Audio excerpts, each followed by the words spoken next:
Hashtag single mom sat alone at a wedding. The Mafia boss said, "Pretend you're my wife and dance with me." Elena Moretti clutched her champagne flute with trembling fingers, watching happy couples twirl across the dance floor while she sat alone at table 19, the table for random acquaintances and obligatory invites.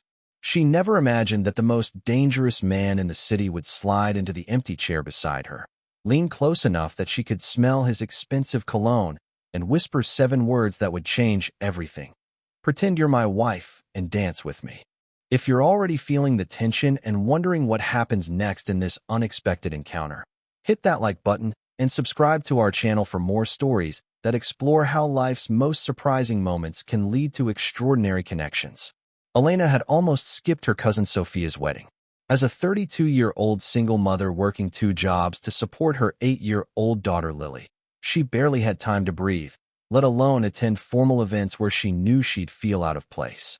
But family obligations won out, and she'd arranged for her elderly neighbor to watch Lily for the evening. Now, sitting alone in her one decent dress, a navy blue number she'd found on clearance 3 years ago, she regretted coming. The wedding reception was being held at the Grand Milano Hotel, the most exclusive venue in the city. Crystal chandeliers cast a warm glow over tables adorned with elaborate floral arrangements that probably cost more than Elena's monthly rent.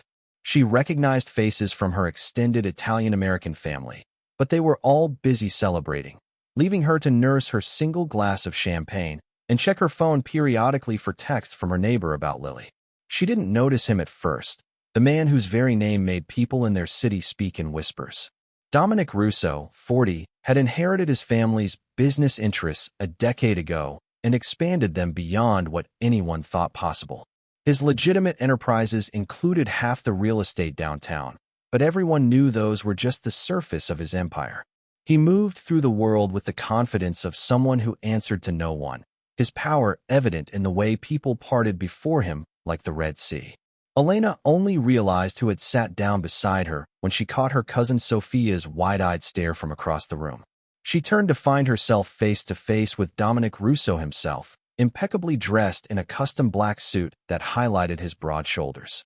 His dark hair was cut short and neat, with just a touch of silver at the temples, and his eyes, a deep, penetrating brown, were fixed on her with unsettling intensity. "You look miserable," he said, his voice surprisingly gentle for a man with his reputation. Elena straightened her posture. "I'm fine, just not much of a wedding person." A slight smile curved his lips. "Neither am I. Yet here we are." She glanced around nervously. "I'm sorry, Mr. Russo, but why are you sitting here? There must be more important people you could be talking to." "Everyone here wants something from me," he replied, swirling the amber liquid in his glass. "Except you. You looked at me like you wished I would go away. It's refreshing." Before Elena could respond, she noticed 3 men in expensive suits entering the ballroom, scanning the crowd with purpose. Dominic followed her gaze, and his expression hardened almost imperceptibly. "Business associates," he murmured. "Here to discuss matters I'd rather avoid tonight." He turned back to her. "Decision made. Pretend you're my wife and dance with me. Just for a few minutes." Elena's heart raced. "I don't think." "Please," he added, and something in his voice, a note of genuine request rather than command, made her hesitate. "One dance," she conceded, not entirely sure why she was agreeing. He took her hand and led her to the dance floor just as the band transitioned to a slow song. His hand settled at her waist with surprising gentleness as they began to move together. "Thank you," he said quietly. "They won't approach if they think I'm having a personal moment." "So I'm your human shield?" Elena asked, raising an eyebrow. Dominic actually laughed, a warm, genuine sound that seemed to surprise even him. "I suppose you are. What's your name?" "Elena Moretti." "Moretti? You're related to the bride?" "She's my cousin. Our mothers are sisters." As they danced, Elena became uncomfortably aware of the stares they were attracting. Her family members looked shocked, curious, and in some cases, alarmed.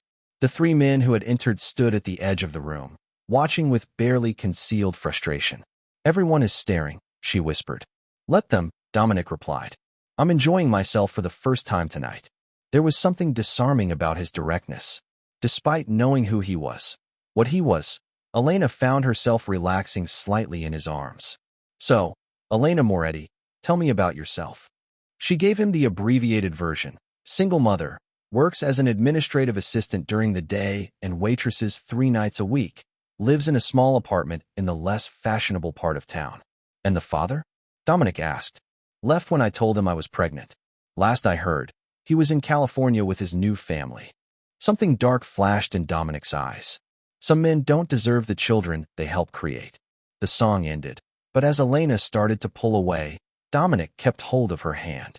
One more, he said, and it wasn't quite a question. By their third dance, Elena had forgotten about being a shield. There was something magnetic about Dominic, not just his physical presence, but the way he listened when she spoke, as if her words actually mattered. He told her about growing up as the youngest son in his family, expected to follow in his father's footsteps, but dreaming of becoming an architect. I still design buildings, he admitted. I have a drafting table in my home office. No one knows that.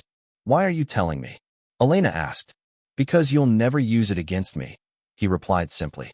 When they finally left the dance floor, Dominic guided her not back to her isolated table, but to his own near the front of the room. The other guests at his table, business associates and their wives, looked surprised but quickly made space for Elena. For the rest of the evening, she remained by his side, playing the role of his wife with increasing ease as he introduced her to various people, his hand resting protectively at the small of her back. Near midnight, as the reception was winding down, Dominic leaned close to her ear. My driver can take you home. Elena nodded, suddenly aware that their evening together was ending. She was surprised by the pang of disappointment she felt. Outside, a sleek black car waited at the curb. Dominic opened the door for her, but before she could slide in, he hesitated. I enjoyed meeting you, Elena Moretti, he said, his voice low. Perhaps we could have dinner sometime. Elena looked up at him, this dangerous man who had shown her unexpected kindness. I don't think that would be wise. Probably not, he agreed. But the offer stands. She gave the driver her address and settled into the luxurious leather seat. As the car pulled away, she watched Dominic's figure recede in the window, already missing the warmth of his hand against her back. The next morning, Elena was preparing Lily's breakfast when someone knocked on her apartment door. She opened it to find a delivery man holding an enormous bouquet of white lilies and blue hydrangeas. Elena Moretti, he asked, handing her the flowers and a small envelope before departing. The card inside read simply, Thank you for the dance. D. Elena placed the flowers in a vase, telling herself this would be the end of it. A strange, magical evening followed by a polite thank you. Nothing more. But 3 days later, another knock came at her door. This time, it was Dominic himself, dressed more casually in dark jeans and a gray button-down shirt, but no less imposing. How did you know where I live? She asked, blocking the doorway.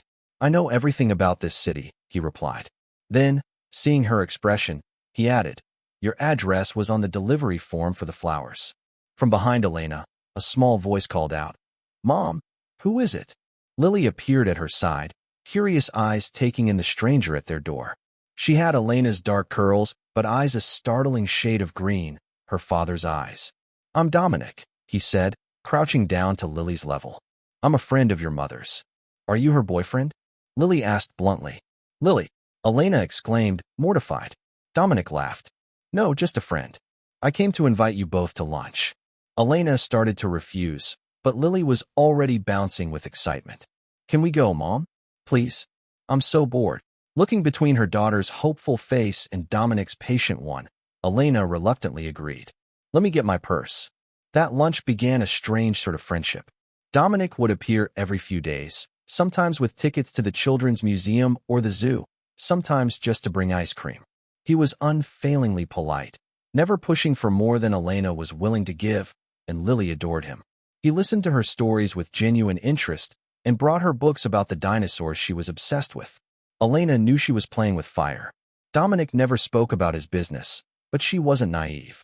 The expensive watch on his wrist, the way people treated him with deference bordering on fear when they were out together, the occasional glimpse of the gun holstered beneath his jacket, all reminders of who he really was. Yet she couldn't deny the growing attraction between them. Dominic treated her with a respect she hadn't experienced from a man before. He valued her opinions, never talked down to her, and seemed genuinely interested in her dreams and struggles. Why me? She asked him one evening as they sat on a park bench watching Lily play. You could have any woman in this city. Dominic was quiet for a moment. Most people see what I can give them. You see me despite what I am. He turned to look at her. Do you know how rare that is in my world? 2 months after the wedding, Elena arrived home from her waitressing shift to find her apartment door ajar. Heart pounding, she rushed inside to find her elderly neighbor Mrs. Patel unconscious on the floor and Lily nowhere to be found. After calling an ambulance for Mrs. Patel, Elena frantically called the police, but their questions and promises to look into it did little to calm her terror. In desperation, she called the number Dominic had given her for emergencies only. He answered on the first ring. When she told him what had happened, his voice turned to ice. Stay there. I'm coming. Within 20 minutes, Dominic arrived with 4 men. He embraced Elena briefly before turning to his associates.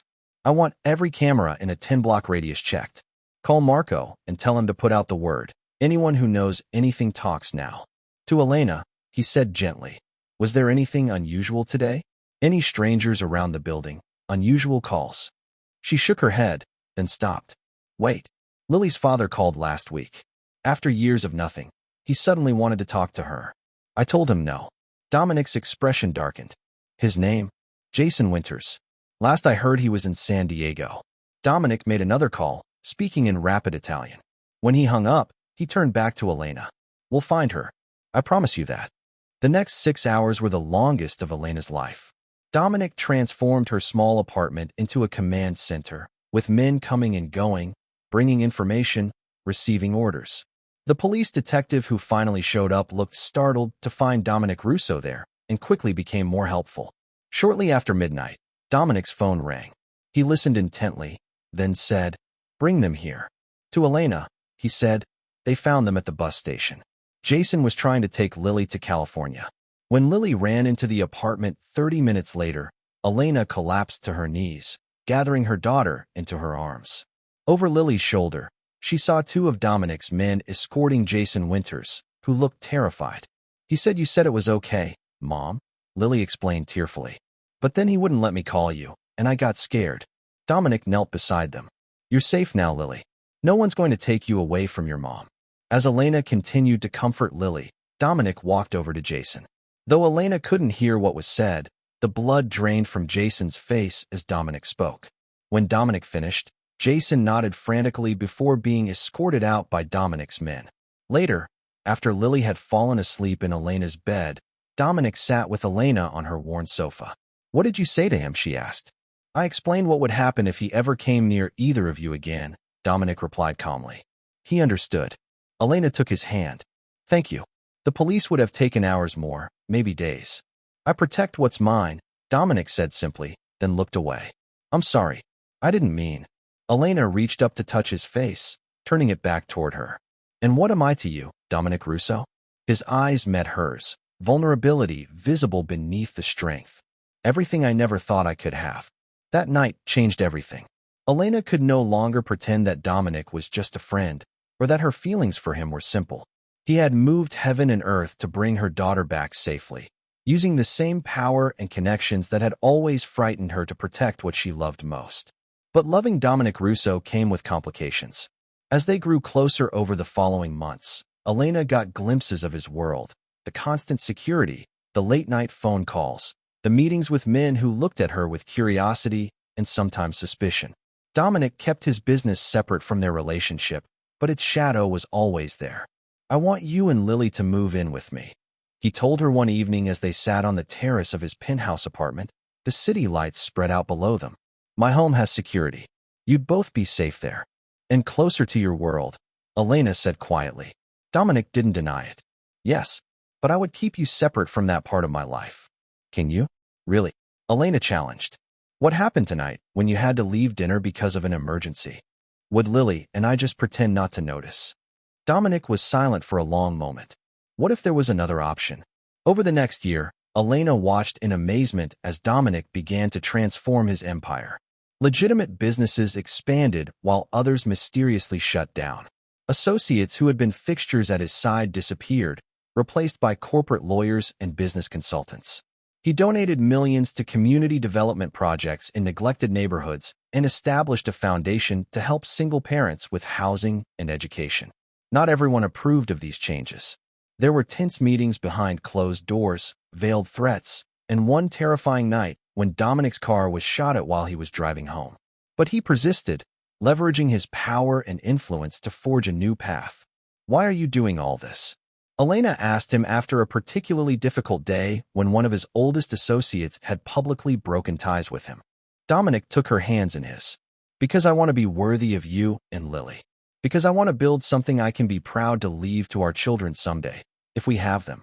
On the second anniversary of the wedding where they'd met, Dominic took Elena back to the Grand Milano Hotel.